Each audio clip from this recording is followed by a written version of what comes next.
2 dəqiqə ərzində meyvələrin yerini düzgün tap və 100 manat qazan. 100 manat. Vaxt getdi. Tez başlamalıyıq dostlar. Çünki 100 manata çox ehtiyacım var bir dəqiqə. Çünki YouTube üçün şeylər alıram. Belədir. 2 düz.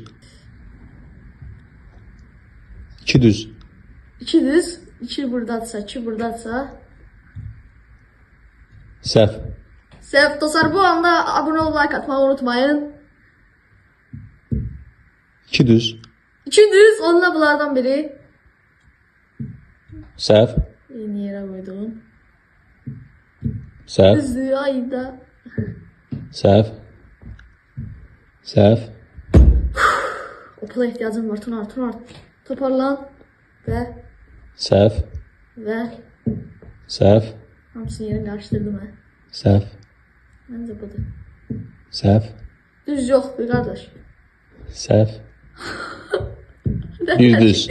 Bir düz, onda pomidor düzdür. Ya da soğan düzdür. Ona göre de belə. 2 düz. 2 düz, onda biberle pomidor ya bu düz olabilir.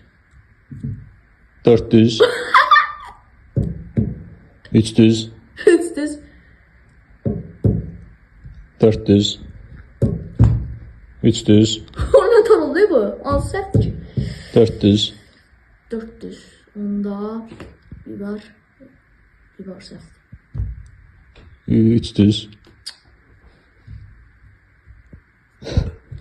Başım özü oynar bilir. 2 düz. Yerlerini karıştırdım. Pomidor mu ver? Buraydı. Nasıldı?